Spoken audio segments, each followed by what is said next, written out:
Hello everyone, welcome you all to GS exams cracker. तो आज की इस क्लास में हम जो एसएससी सीजीएल का 13 सितंबर 2024 को पहली शिफ्ट का जो एग्ज़ाम हुआ था उसका जीके और जीएस का कंप्लीट और डिटेल्ड सॉल्यूशन करेंगे। तो जो भी स्टूडेंट एसएससी के किसी भी एग्ज़ाम की प्रिपरेशन कर रहे हैं या फिर railway, NTPC, RRB, RPF, state PCS, CDS, सभी एग्ज़ाम्स के लिए जिसमें जीके जीएस पूछी जाती है उन सब के लिए ये लेक्चर मोस्ट इम्पोर्टेंट होने वाला है। और देखिए, ये क्लास हिंदी इंग्लिश दोनों में रहेगी, मींस बायलिंगुअल रहेगी, तो हिंदी वालों को कोई दिक्कत नहीं आएगी। और देखिए, ये हमारा इस पीवाईक्यू सीरीज़ का 13th लेक्चर है। इससे पहले 12 लेक्चर आ चुके हैं, अगर आपने वो नहीं देखे हैं तो वो भी एक बार देख लें।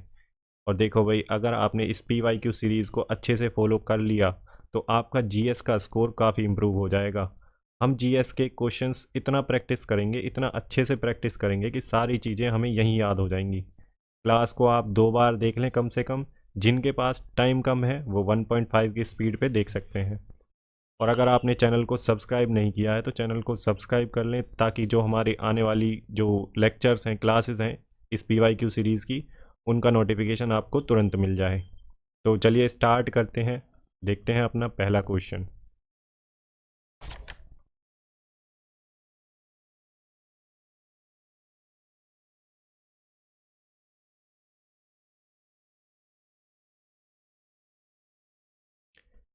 पहला क्वेश्चन कह रहा है हमारा, देखिए, after the fall of Gupta's different kingdoms emerged in various parts of India.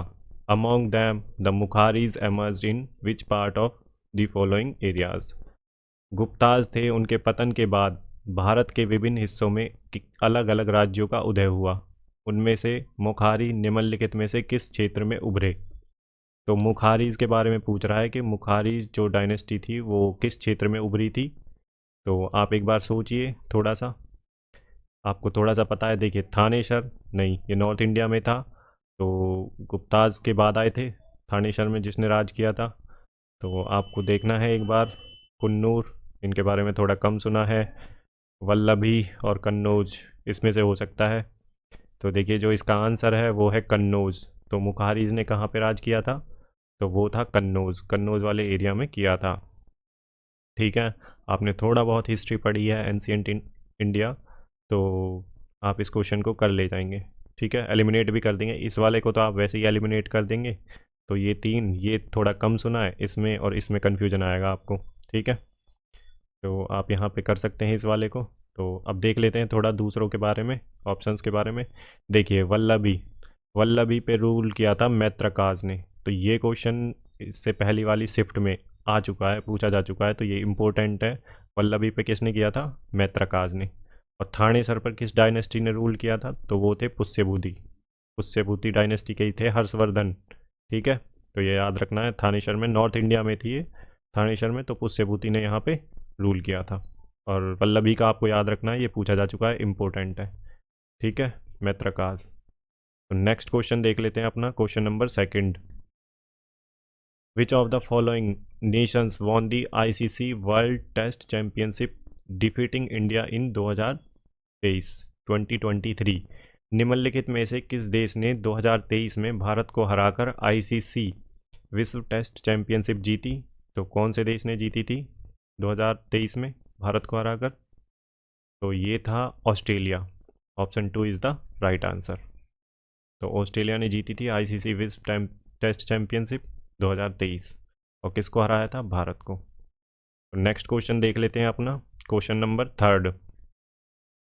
Presently which of the following countries is not a beneficiary of India's duty free tariff preference scheme? तो आपको नॉट का ध्यान रखना है। कई बार देखिए, एसएससी का जो एग्ज़ाम होता है सीजीएल का, देखिए उसमें बहुत कम टाइम होता है ना। तो जीएस को बच्चे बहुत जल्दी फास्टली करते हैं, तो कई बार ना नॉट भूल जाते हैं। तो आपको इस चीज़ को, ठीक है स्टूडेंट्स, ध्यान रखना है, आपको नॉट को नहीं भूलना है। क्वेश्चन को थोड़ा सा भी अच्छे से पढ़ेंगे तो आपके 2 से 3 क्वेश्चन सही हो सकते हैं, सिर्फ अच्छे से पढ़ने की वजह से। ठीक है, तो आप जाएंगे, कई बार जब जल्दी जल्दी में जाओगे तो आपका जो नॉट है वो ध्यान ही नहीं रहेगा, दिमाग से स्लिप हो जाएगा। तो इस चीज़ को आपको ध्यान रखना है, नॉट पे तुरंत देखते ही अलर्ट हो जाना है। तो वर्तमान में निम्नलिखित में से कौन सा देश भारत की शुल्क मुक्त टैरिफ वरीयता की योजना का लाभार्थी नहीं है। तो इसमें से कौन सा देश है? तो आंसर है इसका अंगोला।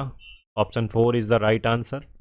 देखिए रवांडा बुरुंडी ये अफ्रीकन कॉन्टिनेंट में पड़ते हैं दोनों। म्यांमार की जो बॉर्डर है वो इंडिया से लगती है। तो आप मुझे बताएंगे कि जो म्यांमार का बॉर्डर है वो इंडिया के किस किस स्टेट से लगता है। ठीक है, नॉर्थ ईस्टर्न स्टेट है यहाँ पे ऐसे, तो यहाँ पे म्यांमार है। ठीक है, तो यहाँ पे आपको बताना है कि किस स्टेट से म्यांमार की जो बॉर्डर है वो लगती है इंडिया के। ठीक है, तो नेक्स्ट क्वेश्चन देख लेते हैं अपना क्वेश्चन नंबर, चलो इसके बारे में देख लेते हैं स्कीम के बारे में। इंडिया की जो duty free tariff preference scheme है वो कब स्टार्ट करी गई थी? तो 2008 में स्टार्ट हुई थी ये स्कीम, क्वेश्चन पूछा हुआ है। ठीक है, मनमोहन सिंह जी के टाइम में। ये क्या करता है? Grant tariff preference to the export from least developed countries to India. देखिए जब जो लीस्ट डेवलप्ड कंट्रीज़ हैं वो जब अपना सामान इंडिया में एक्सपोर्ट करती हैं तो उनको टैरिफ्स पे कुछ छूट मिलती है। ठीक है, तो ये स्कीम इसलिए ही बनाई है कि जो लीस्ट डेवलप्ड कंट्रीज़ हैं उनके जो सामान है वो इंडिया में जब एक्सपोर्ट होता है तो उन पे ड्यूटी फ्री टैरिफ लग सके। ठीक है, तो ये कितनी कंट्रियों के को है ये स्टेटस? तो 35 लीस्ट डेवलप्ड कंट्रीज़ हैं इस लिस्ट में। ठीक है, आपको ये भी याद रखना है। तो नेक्स्ट क्वेश्चन देख लेते हैं अपना question number 4। Which of the following articles deals with the composition of the Rajya Sabha? तो राज्यसभा निम्नलिखित में से कौन सा अनुच्छेद राज्यसभा की संरचना से संबंधित है?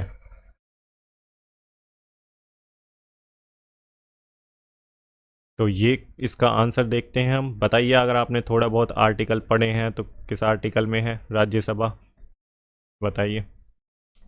तो इसका जो आंसर है आर्टिकल 2, आर्टिकल 80। जो इसका ऑप्शन है option 2 is the right answer. तो इसका आंसर है आर्टिकल 80। आर्टिकल 80 में राज्यसभा की कंपोजिशन संरचना के बारे में लिखा हुआ है। अब हम दूसरे आर्टिकल्स के बारे में देख लेते हैं। देखिए भाई आर्टिकल 76 एसोसिएटेड है office of attorney general of India. तो इंडिया के हाईएस्ट लॉ ऑफिसर हैं ये कंट्री के, और चीफ लीगल एडवाइज़र होते हैं गवर्नमेंट ऑफ इंडिया के। ऐसे ही होता है स्टेट में। तो स्टेट में कौन होते हैं? स्टेट में होते हैं एडवोकेट जनरल, एडवोकेट जनरल। ठीक है, तो आर्टिकल 76 किससे रिलेटेड है? Attorney general, office of attorney general of India. तो आर्टिकल 80, तो आर्टिकल 80 आउटलाइन क्वालिटी नहीं है ये, सॉरी, आर्टिकल 84 है ये। ठीक है, आर्टिकल 80 तो कंपोजिशन से रिलेटेड है राज्यसभा की। तो आर्टिकल 84 किससे डील करता है? आर्टिकल 84 डील करता है outline qualification of membership for parliament. जो पार्लियामेंट के मेंबर्स हैं उनकी क्वालिफिकेशन दे रखी है आर्टिकल 84 में, एसोसिएटेड है। तो आर्टिकल 92 देख लेते हैं। देखिए article 92, chairman and deputy chairman of council of states means Rajya Sabha can not preside over sitting while a resolution for their removal from the office under consideration. देखिए जब उनके देखिए जो चेयरमैन होते हैं, डिप्टी चेयरमैन होते हैं राज्यसभा के, अगर उनके खिलाफ रिजोल्यूशन पास हो जाए, उनके रिमूवल का जो रिजोल्यूशन चल रहा होता है, तो उस टाइम पे वो राज्यसभा को प्रेसाइड नहीं कर सकते। ठीक है, ये इस आर्टिकल में दे रखा है आर्टिकल 92 में। ठीक है, आपको इस चीज़ को ध्यान रखना है कि जब चेयरमैन और डिप्टी चेयरमैन के अगेंस्ट राज्यसभा में रिजोल्यूशन पास होता है उनके रिमूवल के लिए, तो वो राज्यसभा को हेड नहीं कर सकते। ठीक है, प्रिसाइड नहीं कर सकते। तो नेक्स्ट क्वेश्चन देख लेते हैं। आपको ये आर्टिकल मोस्ट इंपॉर्टेंट है, पूछा जा चुका है अटॉर्नी जनरल के बारे में। ठीक है, और 80 कंपोजिशन मेन तो ये इंपॉर्टेंट है। नेक्स्ट क्वेश्चन देख लेते हैं, question number 5। The birth anniversary of Mahatma Gandhi is celebrated as the national festival of India in which of the following years was the Gandhi ji born? तो महात्मा गांधी जी की जयंती को भारत के राष्ट्रीय त्यौहार के रूप में मनाया जाता है। निम्नलिखित में से किस वर्ष गांधी जी का जन्म हुआ था? तो गांधी जी की बर्थ एनिवर्सरी पूछ रहे हैं कब थी और बर्थ ईयर कब था। तो आपको ये पता होना चाहिए, बहुत इजी क्वेश्चन है ये। तो गांधी जी का जो बर्थ हुआ था 1869 में, option 2 is the right answer. तो ये कब हुआ था? देखिए ये कब हुआ था, तो ये हुआ था 2 अक्टूबर को 1869 में। गांधी जयंती 2 अक्टूबर को मनाते हैं ना। तो चलिए नेक्स्ट क्वेश्चन देख लेते हैं अपना question number 6। What kind of phyllotaxy was examined in the guava plant. तो अमरूद के पौधे में किस तरह की फाइलोटैक्सी की जांच की गई। तो क्या है इसका आंसर। तो इसका आंसर है अपोजिट। अपोजिट जो फाइलोटैक्सी है उसकी जांच कहाँ पे की गई, गुआवा प्लांट में। तो अब इनके बारे में देख लेते हैं। देखो फाइलोटैक्सी क्या होती है। फाइलोटैक्सी होती है arrangement of leaves on the plants stem और ब्रांच। जो लीव्स जो पत्ते होते हैं उनकी जो अरेंजमेंट होती है प्लांट्स के स्टेम पर और प्लांट जो होता है उसकी जो स्टेम होती है और जो उसकी शाखाएं होती हैं उस पर, ठीक है, जो तना होता है और जो शाखाएं होती हैं उस पर जो पेड़ की पत्तियां होती हैं वो किस तरह से अरेंज होती है उसे बोलते हैं फाइलोटैक्सी।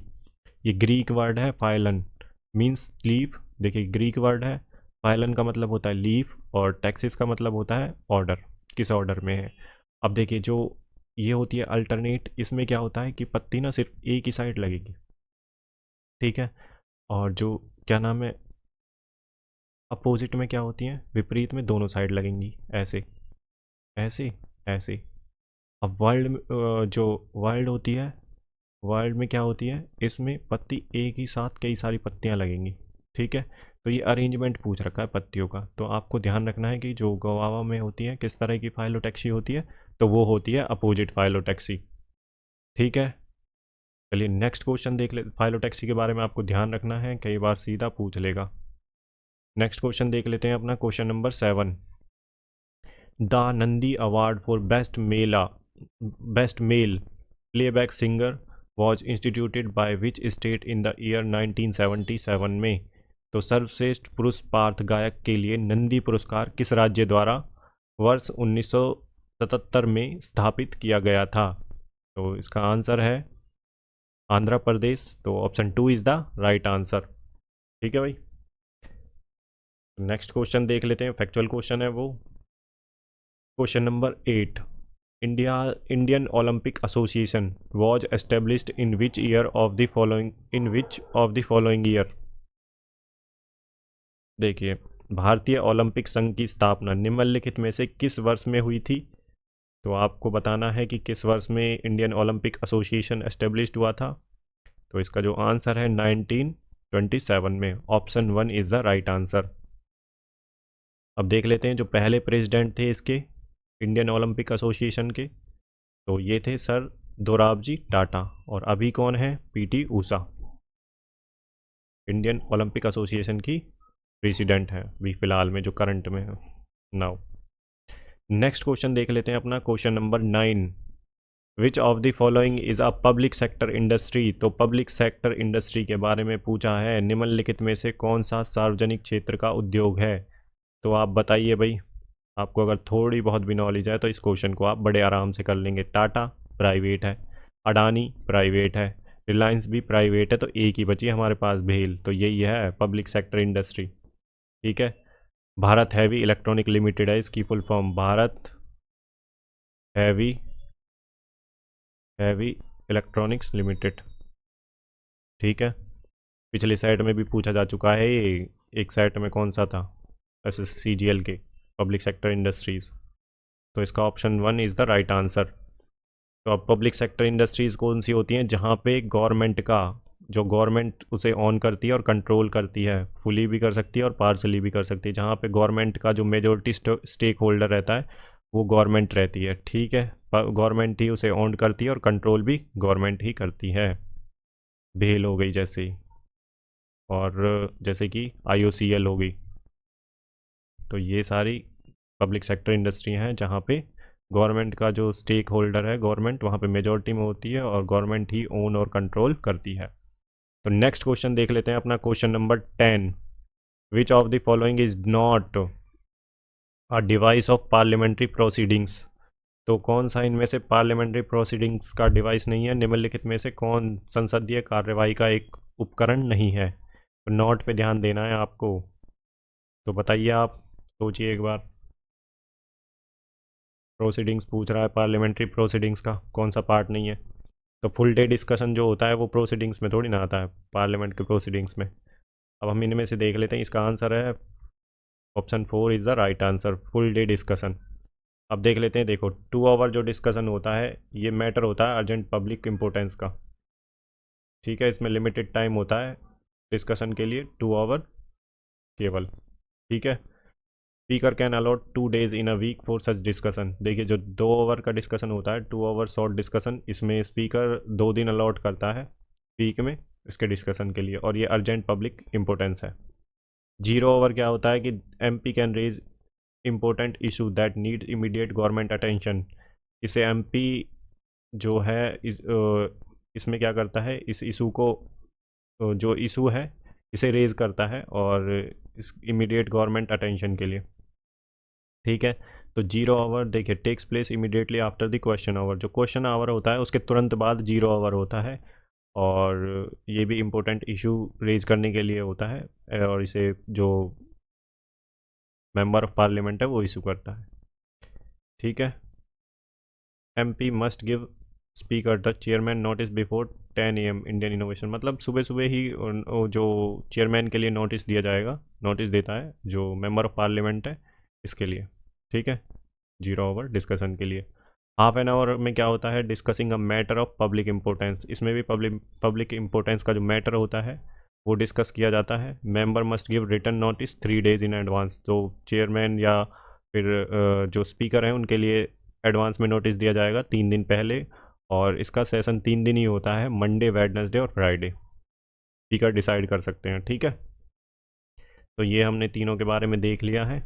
अब आगे चलते हैं, अपना नेक्स्ट क्वेश्चन देख लेते हैं। Question number 11, which of the following rivers marks the eastern most boundary of the Himalayas. निम्नलिखित में से कौन सी नदी हिमालय की सबसे पूर्वी सीमा को चिन्हित करती है। तो आप देखिए, थोड़ा देखिए, ये है नॉर्थ, कई बार लोगों को इसमें कन्फ्यूजन रहता है नॉर्थ, साउथ, वेस्ट और ईस्ट। तो नॉर्थ ईस्ट हमारा यहाँ पड़ता है इंडिया का, ठीक है। तो ये कह रहा है कि ईस्टर्न मोस्ट बाउंड्रीज कौन सी रिवर बनाती है, तो ये है आपकी ब्रह्मपुत्र रिवर। तो option 4 is the right answer. अब हम देख लेते हैं, थोड़ा देखिए, जो सतलुज रिवर है वो ओरिजिनेट कहाँ से करती है, राकसताल लेक है नियर मानसरोवर माउंटेन कैलाश के पास से। तो ये जो सतलुज रिवर है ये हमारी राकसताक लेक से ओरिजिनेट करती है, निकलती है, ठीक है। आपको इसका जो ओरिजिन प्लेस है वो ध्यान रखना है, और इसका जो एंशियंट नाम है वो है सताद्रु, और ये एंटर करती है इंडिया में, सिपकिला पास है हिमाचल प्रदेश में, वहाँ से एंटर करती है ये, ठीक है। सिपकिला पास है, ये क्वेश्चन कई बार पूछा जा चुका है सिपकिला पास वाला। ब्रह्मपुत्रा देखिए, इसको जो तिब्बत में बोलते हैं चैमयुंग ड्यूंग ग्लेशियर से निकलती है ये, जो ये ओरिजिनेट करती है जो ब्रह्मपुत्रा वो चैमयुंग डुंग ग्लेशियर से करती है नियर मानसरोवर। और इसका जो नाम है वो देखिए, नाम क्या है इसका, नेम जो है तिब्बत में वो यारलुंग सांगपो के नाम से जानी जाती है। और फिर बांग्लादेश में किस नाम से जाती है, जब ये बांग्लादेश में जाती है तो इसको बांग्लादेश में ब्रह्मपुत्रा को जानते हैं जमुना के नाम से। ये आती है तिब्बत से, और फिर इंडिया के अरुणाचल प्रदेश, आसाम से होते हुए फिर ये जाती है बांग्लादेश में। ब्रह्मपुत्रा बांग्लादेश के बाद जो ड्रेन करती है ये करती है बे ऑफ बंगाल में गिरती है, ठीक है। इतनी इन्फॉर्मेशन आपको याद होनी चाहिए। इसके अलावा अब हम देख लेते हैं तीस्ता रिवर। तो तीस्ता रिवर का जो ओरिजिन प्लेस है वो है चोलामू लेक, चोलामो लेक भी बोलते हैं। ये राइट बैंक ट्रिब्यूटरी है ब्रह्मपुत्रा की, ये चीज़ आपको याद रखनी है, पूछी जा चुकी है एग्जाम्स में। और नेक्स्ट देख लेते हैं काली रिवर। काली रिवर देखिए, काला पानी पिथौरागढ़ डिस्ट्रिक्ट उत्तराखंड से निकलती है, तो इसका ओरिजिन प्लेस आपको ध्यान रखना है काली रिवर का। तो काली रिवर का कौन सा है, काला पानी पिथौरागढ़ डिस्ट्रिक्ट में उत्तराखंड से। मोस्ट इंपॉर्टेंट है आपकी सतलुज रिवर कहाँ से पास होती है, और दूसरा ब्रह्मपुत्रा की जो ट्रिब्यूटरी है तीस्ता, इसका नाम आपको ध्यान रखना है। ब्रह्मपुत्रा का नाम जो उसमें है तिब्बत में जिस नाम से बोलते हैं, ठीक है। नेक्स्ट क्वेश्चन देख लेते हैं अपना, question number 12, what is the empirically fitted relationship between the rate of change of money, wage and rate of unemployment known as। मुद्रा के परिवर्तन की दर, मजदूरी और बेरोजगारी की दर के बीच अनुभवजन्य रूप से फिट संबंध क्या कहलाता है। तो ये कौन सा मॉडल है, तो ये फिलिप कर्व के जो ये रिलेशनशिप है, rate of change of money, wage और रेट ऑफ अनएम्प्लॉयमेंट, तो ये फिलिप कर्व में दर्शाया गया है। फिलिप कर्व के बारे में देख लेते हैं। देखिए, Phillips curve states that inflation और unemployment have an inverse relationship. अगर इन्फ्लेशन इंक्रीज होगी तो जो अनएम्प्लॉयमेंट है वो डिक्रीज होगा। तो इसका इन्वर्स रिलेशनशिप है जो कि फिलिप कर्व दर्शाता है। केनेजियन मॉडल क्या कहता है? Focus on how aggregate demand affect the economic output और इन्फ्लेशन। जो एग्रीगेट डिमांड है, ठीक है, इकोनॉमी में, वो अफेक्ट करती है इकोनॉमिक आउटपुट को और इन्फ्लेशन को। And government should intervene, government को इंटरवीन करना चाहिए in the economy to stabilize it, economy को स्टेबलाइज करने में। Keynesian economics based on three tenets पर बेस है: एग्रीगेट डिमांड, गवर्नमेंट इंटरवेंशन और बिजनेस साइकिल। तो तीन चीज़ों पर ये बेस्ड है, तीन टेनेंट्स पे। तो आपको ये केनेजियन मॉडल भी इम्पोर्टेंट है। लॉर्ड मेनार्ड केन्स ने दिया था ये केनेजियन मॉडल, ठीक है। तो नेक्स्ट क्वेश्चन देख लेते हैं अपना, question number 13। Which of the following is the India's national academy of dance? तो निम्नलिखित में से कौन भारत की राष्ट्रीय नृत्य अकादमी है? तो भारत की जो नेशनल अकादमी है वो कौन सी है डांस की? तो ये है संगीत नाटक अकादमी, के बारे में आपको ध्यान होना चाहिए, ठीक है। तो जो SNA की फुल फॉर्म है संगीत नाटक अकादमी। देखिए जो मैंने इन्फॉर्मेशन दी है ना, आप रनिंग नोट्स में इसको लिख सकते हैं और ना भी लिखें तो भी कोई दिक्कत नहीं है। बस आप 2 बार वीडियो को देख लेंगे तो आपको चीज़ें अपने आप याद हो जाएंगी, ठीक है। तो संगीत नाटक अकादमी कब बनी थी? 1953 में। अब देखते हैं ललित कला अकादमी। जो ललित कला अकादमी है ये नेशनल अकादमी ऑफ आर्ट है, ठीक है, और ये 1954 में बनी थी। पूछा हुआ क्वेश्चन है ये। अब देख लेते हैं हम centre for cultural resource and training. तो central for cultural resource and training कब बना था? 1979 में। ये प्रीमियर इंस्टीट्यूट है working in the field of linking education with culture, ठीक। ऑटोनॉमस ऑर्गेनाइजेशन है, अंडर मिनिस्ट्री ऑफ कल्चर के अंडर आता है, ठीक है। अब जो संगीत नाटक अकादमी है ये 1953 में बनी थी। तो ये क्या करती है? स्टेटस देती है क्लासिकल डांस का। जो इंडिया में क्लासिकल डांस हैं उनका स्टेटस संगीत नाटक अकादमी देती है। अब आप मुझे बताएंगे कमेंट सेक्शन में कि भरतनाट्यम किस स्टेट का डांस है? ये एक क्लासिकल डांस है और किस स्टेट का है? और 8 क्लासिकल डांस हैं अभी तक, 9th एक हुआ है, ठीक है, जिसको कल्चरल मिनिस्ट्री ने स्टेटस दिया है क्लासिकल डांस का, जिसे बोलते हैं छऊ डांस, छऊ, ठीक है, वेस्ट बंगाल साइड में होता है ये।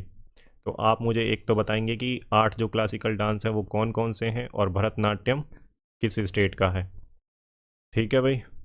और अपना देखिए, अगर आप इसे मॉक टेस्ट की तरह लगा रहे हैं ना तो अपना स्कोर कमेंट सेक्शन में ज़रूर दें, और कोई सजेशन है PYQ सीरीज से रिलेटेड वो भी आप ज़रूर लिखें। नेक्स्ट क्वेश्चन देख लेते हैं, question number 14। Padma Bhushan awardee Ustad Sabri Khan played which of the following musical instrument? Padma Bhushan पुरस्कार विजेता उस्ताद सबरी खान ने निम्नलिखित में से किस संगीत वाद्य यंत्र को बजाया था? तो किससे रिलेटेड है उस्ताद सबरी खान? बड़ा ही रैंडम क्वेश्चन है ये। तो ये है sarangi, option 4 is the right answer, ठीक है। अब हम देख लेते हैं थोड़ा अवार्ड्स के बारे में। जो ये अवार्ड्स हैं, भारत रत्न, पद्मा अवार्ड्स, ठीक है, तो ये नेशनल अवार्ड की कैटेगरी में आते हैं। हाईएस्ट सिविलियन अवार्ड है। देखिए स्टार्ट कब हुए थे? 1954 में स्टार्ट हुए थे। और जो भारत रत्न है, देखिए जो भारत रत्न है वो हाईएस्ट सिविलियन अवार्ड है। उसके बाद आता है पद्म विभूषण, फिर आता है पद्म भूषण, और फिर आता है पद्म श्री, ठीक है भाई। तो आप देखिए इस बार जो 2024 में जो भारत रत्न है वो किन किन को मिला है? तो ये 5 लोगों को मिला है। कर्पूरी ठाकुर, सेकंड है LK आडवाणी, और PV नरसिम्हा राव को, चेयरमैन चरण सिंह को, और MS स्वामीनाथन को। देखिए वैसे ये जो भारत रत्न अवार्ड है एक साल में केवल 3 लोगों को ही दिया जा सकता है, लेकिन इस बार एक्सेप्शन है, 5 लोगों को दिया गया है, ठीक है। तो ये भारत रत्न के बारे में आपको याद होना चाहिए, क्यों इन लोगों के बारे में कई बार पूछ लेगा किसी भी एग्ज़ाम में, अपकमिंग जो एग्ज़ाम्स हैं उनमें किसी में भी पूछ लेगा। और देखिए जो पद्मा अवार्ड्स हैं, पद्मा अवार्ड्स इस बार कितने पद्मा अवार्ड्स मिले हैं? 132 पद्मा अवार्ड्स हैं।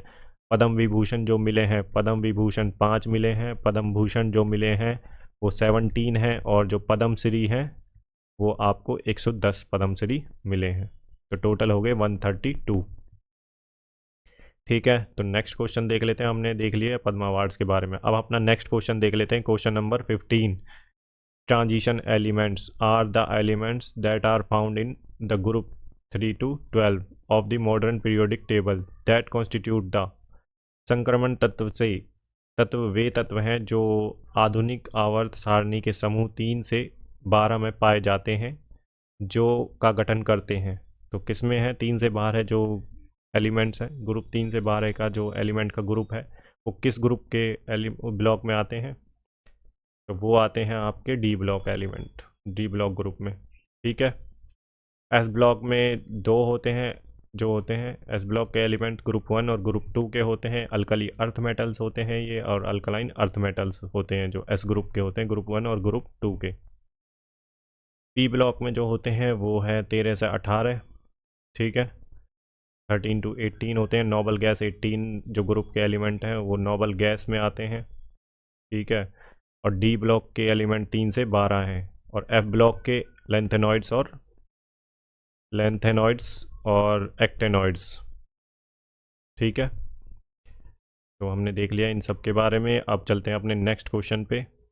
तो क्वेश्चन नंबर 16 क्या कह रहा है? A small object is placed on the focus of the lens on the left side of the convex lens where will be the image formed. देखिए, एक छोटी वस्तु को उत्तल लेंस के बाईं और फोकस पर रखा गया है, तो प्रतिबिंब कहाँ बनेगा? मान लो ये कॉन्वेक्स लेंस है और उसके लेफ़्ट साइड में यहाँ पे फोकस पे किसी ऑब्जेक्ट को रखा गया है। तो अब वो कह रहा है कि अब बताओ इसकी इमेज कहाँ बनेगी। तो बताओ, आपने अगर थोड़ा बहुत ऑप्टिक्स का चैप्टर पढ़ा हुआ है तो। देखिए, at the centre on the right side of the lens, नहीं, सेंटर पर नहीं बनेगी, क्योंकि जब ऑब्जेक्ट सेंटर पर होता है तभी इमेज सेंटर पर बनती है और सेम साइज़ की होती है। सेकंड वाला देख लेते हैं, ये वाला गलत है। At infinity on the left side of the lens. अब देखिए, लेफ्ट साइड ही तो ऑब्जेक्ट रखा है और लेफ्ट साइड ही इमेज बनेगी? नहीं, बिल्कुल नहीं बनेगी। At infinity on the right side of the lens, देखिए ये बिल्कुल सही है। जब हमारा ऑब्जेक्ट लेफ्ट साइड है तो इमेज राइट साइड बनेगी। ठीक है, और ये कॉन्वेक्स लेंस होता है इस तरह से। At focus on the right side, नहीं, फोकस पे कोई ऑब्जेक्ट रखा है तो फोकस पे थोड़ी ना बनेगी इमेज, तो इन्फिनिटी पे बनेगी। ठीक है, तो इसका जो आंसर है option 3 is the right answer, at infinity on the right side of the lens. अब थोड़ा सा देख लेते हैं हम कॉन्वेक्स लेंस के बारे में। देखिए, कॉन्वेक्स लेंस जो होता है किस में यूज होता है? आई ग्लासेस में होता है, मैग्नीफाइंग ग्लासेस में होता है, टेलीस्कोप में होता है और माइक्रोस्कोप में यूज होता है जो कन्वेक्स लेंस होता है। और इसके अंदर कन्वर्जिंग लेंस होता है, कन्वेक्स लेंस के अंदर कन्वर्जिंग लेंस होता है। और जो ये होता है, जो इमेज फॉर्म होती है इसमें रियल इमेज फॉर्म्ड होती है, और जो साइज होता है इमेज का वो लार्जर होता है ऑब्जेक्ट से। जितना ऑब्जेक्ट होगा, ऑब्जेक्ट इतना है तो इसकी साइज ज़्यादा होगी इससे, ऑब्जेक्ट से। ठीक है, नेक्स्ट क्वेश्चन देख लेते हैं अपना, question number 17। One of the greatest Chola ruler Raja Raja one ruled from 1985 AD to, कितने एडी तक राज किया था? चोल शासकों में सबसे महान राजा राज वन प्रथम ने 1985 ईस्वी से कब तक शासन किया? तो बताइए आप। तो ये है हमारा आंसर, 1014 AD, 1014 AD तक इन्होंने किया, 985 AD से लेके और 1014 AD तक। अब इनके बारे में थोड़ा देख लेते हैं। देखो, इन्होंने जो बनवाया था बृहदेश्वरा टेम्पल बनवाया था। ठीक है, और राजा राजेश्वर के नाम से भी जानते हैं, तंजावुर में। ये क्वेश्चन कई बार पूछा जा चुका है PYQ में। और देखिए, चोलाज ने नॉर्दर्न जो ये श्रीलंका है यहाँ पर भी किया, और इधर मालदीव पर भी राज किया। इनकी नेवी काफ़ी अच्छी थी चोलाज की। ठीक है, नेक्स्ट क्वेश्चन देख लेते हैं, question number 18। Who asked James Rennell to prepare the map of Hindustan. James Rennell को हिंदुस्तान का नक्शा तैयार करने के लिए किसने कहा था? तो आप बताइए, किस गवर्नर जनरल ने कहा था जेम्स रेनल को हिंदुस्तान का नक्शा बनाने के लिए? तो ये थे लॉर्ड क्लाइव, जो रॉबर्ट क्लाइव है। Option 4 is the right answer.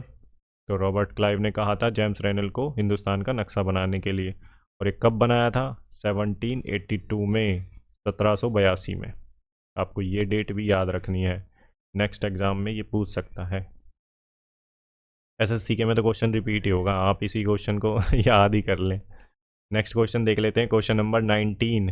Who among the following is appointed as the new chairman of pension fund regulatory and development authority PFRDA in March 2023 में? तो निम्नलिखित में से किसे मार्च 2023 में पेंशन फंड नियामक और विकास प्राधिकरण PFRDA के नए अध्यक्ष के रूप में नियुक्त किया गया? तो ये कौन थे? तो इनका नाम है दीपक मोहंती। अपॉइंटमेंट आपको ध्यान रखनी है, अपॉइंटमेंट 1 साल पहले की अपॉइंटमेंट एसएससी पूछता है, तो आप उस करंट ईयर के 6 महीने पहले के और 1 साल पहले तक के अपॉइंटमेंट याद रखेंगे। ठीक है, तो PFRDA जो ये pension fund regulatory development authority है, ये 2003 में स्थापित की गई थी। इसका हेडक्वार्टर न्यू दिल्ली में है। ये क्या करता है? Pension regulator of India aim to promote old age income security by establishing developing and regulating pension fund. मतलब पेंशन जो होती हैं ओल्ड एज की या किसी की भी, तो उनको रेगुलेट करता है। और इसके अंदर देखिए नेशनल पेंशन फंड स्कीम और अटल पेंशन योजना दोनों इसी के अंडर आती हैं, national pension fund regulatory and development authority के अंडर। किसके अंडर आता है? मिनिस्ट्री ऑफ फाइनेंस के अंडर आता है। नेक्स्ट क्वेश्चन देख लेते हैं, question number 20। Indian national army was formed in which of the following countries? तो भारतीय राष्ट्रीय सेना का गठन निम्नलिखित में से किस देश में किया गया था? तो ये आपको पता होना चाहिए, ये बहुत इजी क्वेश्चन है। ठीक है, लो हैंगिंग फ्रूट है, ये तो आपका गलत ही नहीं होना चाहिए। तो ये था सिंगापुर। तो option 1 is the right answer. देखिए, इंडियन नेशनल आर्मी कब बनी थी? 1942 में। और किसने बनाई थी? मोहन सिंह ने। ठीक है, तो इनके जो फाउंडर हैं वो याद रखने हैं, कब बनी थी वो याद रखना है, और कहाँ पे बनी थी वो याद रखना है। बाद में इसको लीड किया था नेताजी सुभाष चंद्र बोस ने। ठीक है, नेक्स्ट क्वेश्चन देख लेते हैं, question number 21। Match the following neighbouring countries with their official language correctly. तो कंट्री का नाम है और उनकी ऑफिशियल लैंग्वेज है। तो देखिए, पहले हम देख लेते हैं, अगर हम पे नहीं आता तो फिर भी इसमें से मिलान करने की कोशिश करते हैं हम। देखिए, पाकिस्तान की उर्दू हो सकती है, उर्दू ही है पाकिस्तान की। ठीक है, तो थर्ड का डी देखते हैं किस किस में। तो थर्ड का बी है, थर्ड का ए है। ठीक है, और थर्ड का डी किस में है? थर्ड का डी इसमें है और इसमें है। अब ये दो ऑप्शन तो हमने एलिमिनेट कर दिए, तो थर्ड का डी इन दो में है, फोर्थ का बी मतलब म्यांमार का बी, ये बर्मीज सही होगा। तो फोर्थ का बी भी सही है दोनों में। अब पहले का देखते हैं, पहले का सी है और इसमें ए है, और इसमें दूसरे का ए है और दूसरे का सी है। अब हम ए की सही कर लेंगे ना, इसके बाद ए की पता होगी तो हम सही कर लेंगे। ठीक है, तो अफ़गानिस्तान की कौन सी है? तो अफ़गानिस्तान की है दरी। ठीक है, पहले का सी। तो option 4 is the right answer. नहीं नहीं नहीं नहीं नहीं नहीं नहीं, गलत हो गए भाई। तो फर्स्ट का कौन सा है? अफ़गानिस्तान की कौन सी है? पहले का है सी। सही तो है, हाँ, अफ़गानिस्तान का सेकंड। तो option second is the right answer. पहले का सी अफ़गानिस्तान की दरी, और भूटान की है जोंगखा। ठीक है, तो आपको लैंग्वेज याद होनी चाहिए जो हमारी नेबरिंग कंट्री हैं उनकी। तो option 2 is the right answer.